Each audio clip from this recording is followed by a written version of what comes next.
In this episode, we are celebrating Mayhem Month here at the channel with another look at a villain, this time from the G.I. Joe Classified line, as we crack open the Range Viper and take a look at it.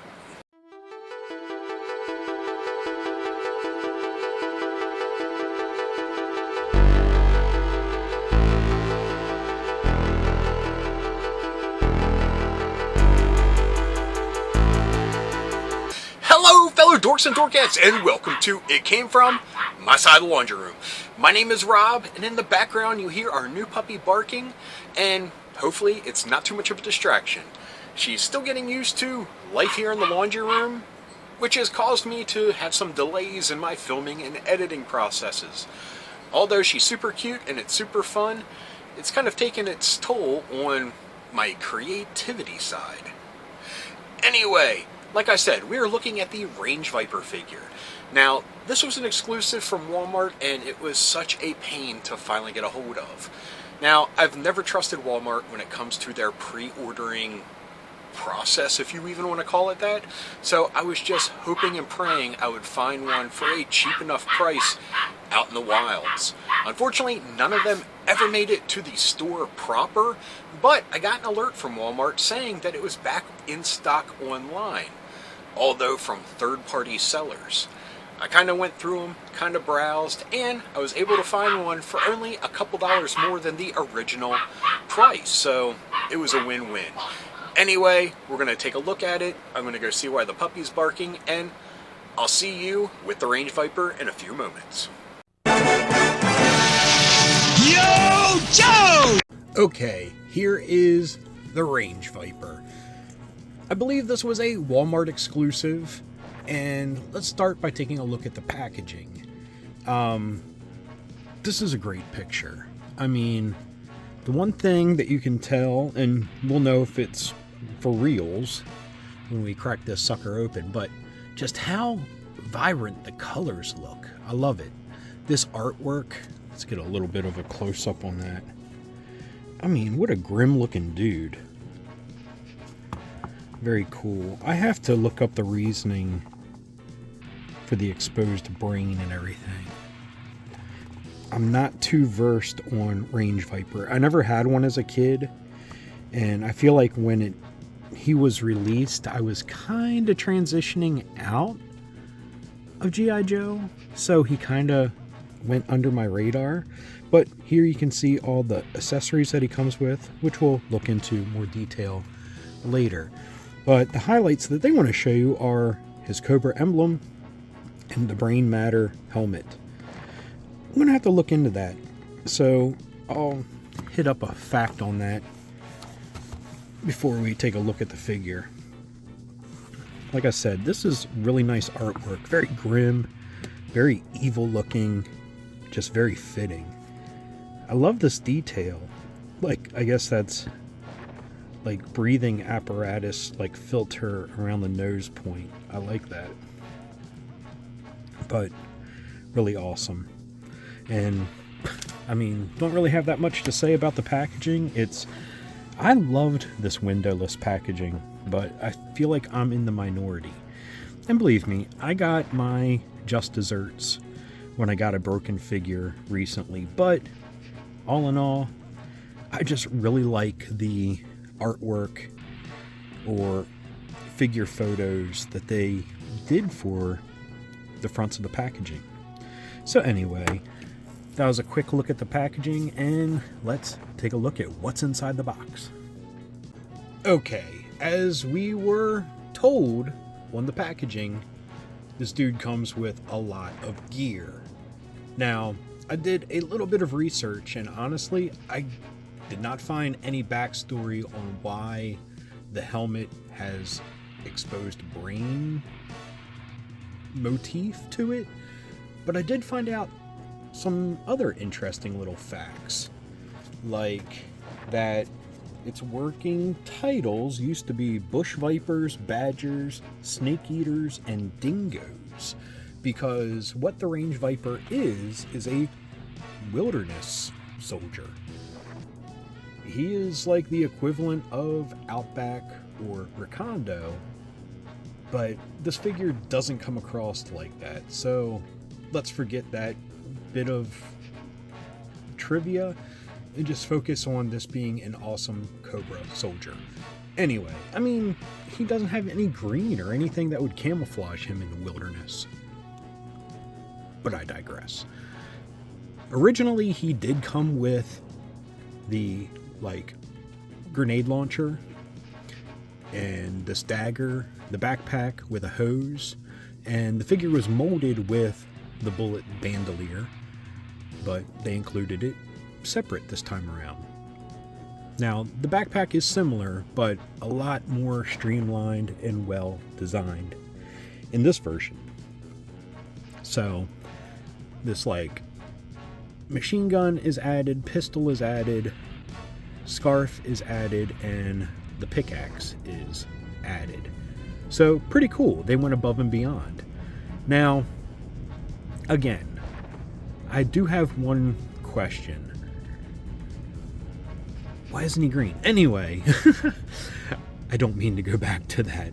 The one thing that I did find interesting about the original figure was that it came with a rocket launcher with a little rocket that could go in it. So that would have been neat if they included that. Maybe something smaller, like an RPG, than what comes with the Snow Serpent or Bazooka. Like a smaller scale little one, like Footloose had. Not the classified Footloose, because they don't have one, but the original figure. Anyway, as you can tell, it's a little late. And I'm kind of filming this out of order, which I made a note to myself to mention that when I filmed the me portions of this. So it's late at night, and I just wanted to bust this guy out and do a little bit of playing. Anyway, stand not included, which is a bummer. For how much we're paying for these figures, they could include a stand. That would have been awfully nice and convenient of Hasbro. But this was the stand that I got with my retro gung-ho, and I have not been able to get any of the other retro figures to get additional stands. So this is the only one I have. Anyway, let's start gearing this guy up and seeing how snazzy he looks with all of his accessories. Okay, as we start gearing him up, I just want to point out the detailing on this helmet is superb. He looks more like a Brainiac figure from the Superpowers line. But, I mean, I would have loved to seen more Cobra soldiers with awesome helmets like this. But let's take a look at the detailing here. I mean, top notch as usual. I mean, honestly, other than little hiccups here and there, I absolutely adore every classified figure. I mean, let's start with this. We have his holster for his extended clip pistol. Goes in nice. Has a profile that sticks out a lot more because of the extended clip.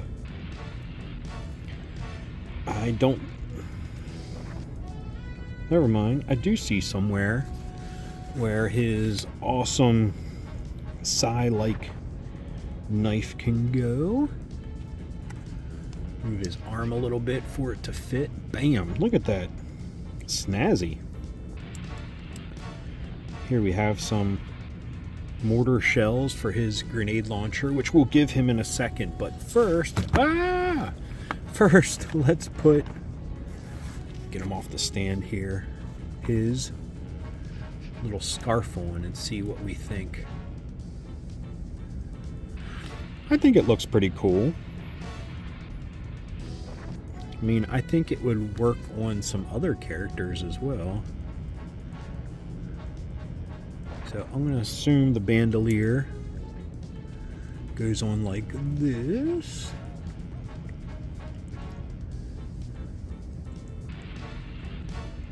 Okay, that fits very well. I like that.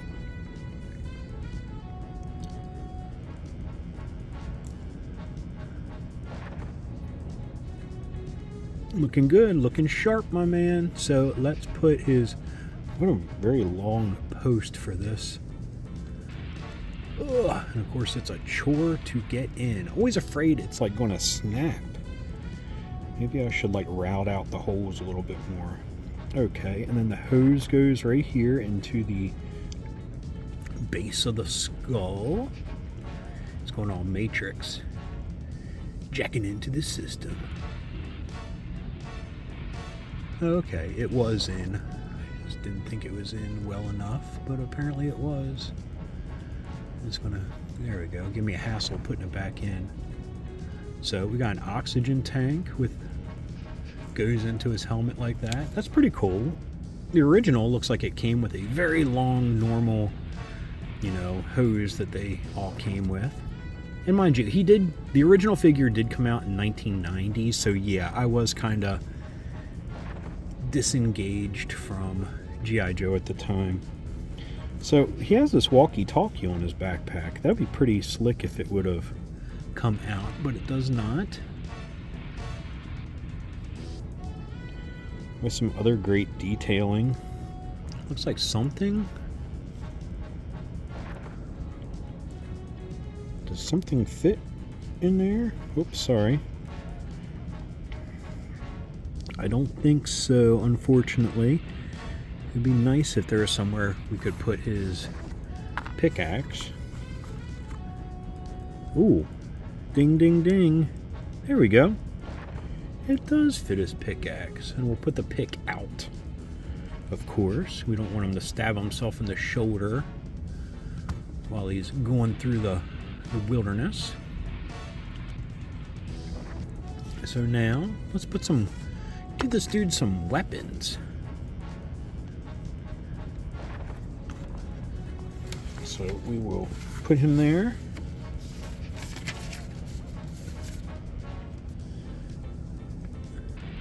So the packaging says the cylinder comes out, but it freely moves in there, which is nice. Always a nice feature. The original one apparently popped out as well. Now it doesn't pop out that easy, so I'm not going to force it. Good detailing on this. So we will give him, see, the stock is a little gummy. I don't like that.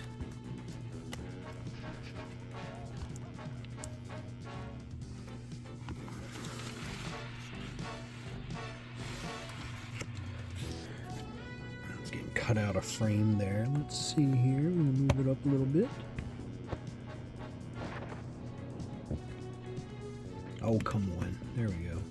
I'm using a new tripod. I usually put my camera on an armament, but I think this is an easier way to do it. And I feel like the quality looks a little bit better because I'm able to move it a little bit more freely, which you wouldn't think with a arm, but I digress.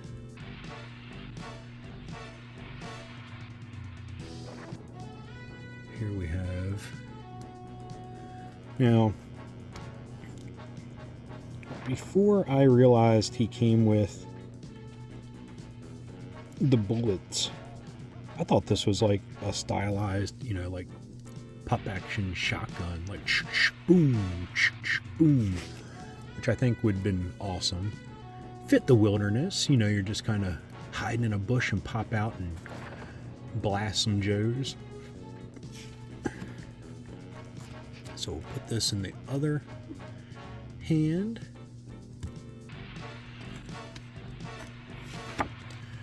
Ah, he's not being cooperative.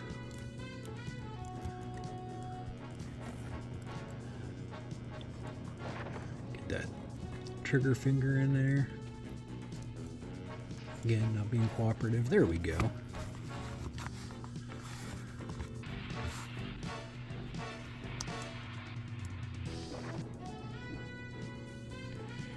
Kind of looks like Terminator or something. I'll be back. So there he is, all geared up. I'm impressed. I like this figure a lot. Like I said, I don't really have any nostalgic feelings for the original figure since I never had him, but I'm really digging this dude. I'm really glad I got him. Like I said, he was a Walmart exclusive, and I hate pre-ordering stuff from Walmart, so I took my chances and of course missed out.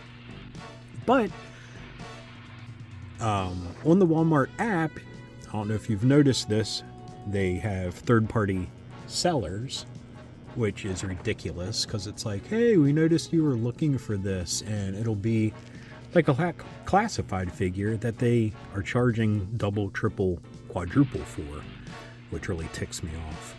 But it was advertised like, hey, it's back in stock, and it was normal, suggested retail price, but I was a little late and I missed out. But a third-party seller was selling it for only $5 more than the original price, so I just went ahead and got it. $5 ain't a bad markup in my opinion. But anyway, here's the Range Viper, and I think he looks pretty cool. Look at that. What a great profile. So much character in that helmet. Now, sometimes I do, like posing and little scenes and stuff, but like I said, it's late and we've talked about all the awesome points of this figure. So let's just move on, and I'll add them to the Cobra side, which is definitely a little light in my collection. So yeah, they'll be happy to have them, just as happy as I am to have them. So anyway, I am going to leave you there, and now back to me. Anyway, back to me.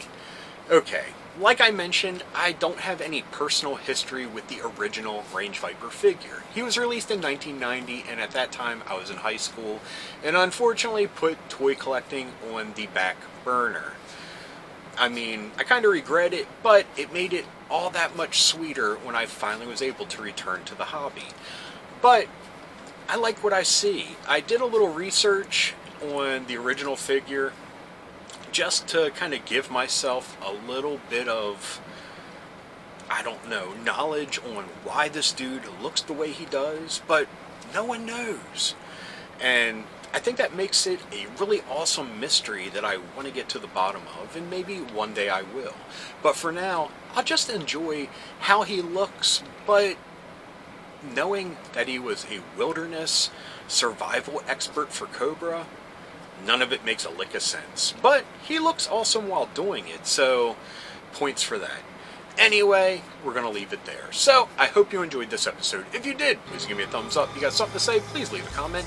I love reading them, and I love getting back to everyone. And if you enjoyed this episode, or any of the ones that YouTube is recommending down here, please hit subscribe. And if you hit that little bell icon, you will be notified whenever there's a new episode. So anyway, until next time, thanks for watching. Keep being rad, and stay dorky.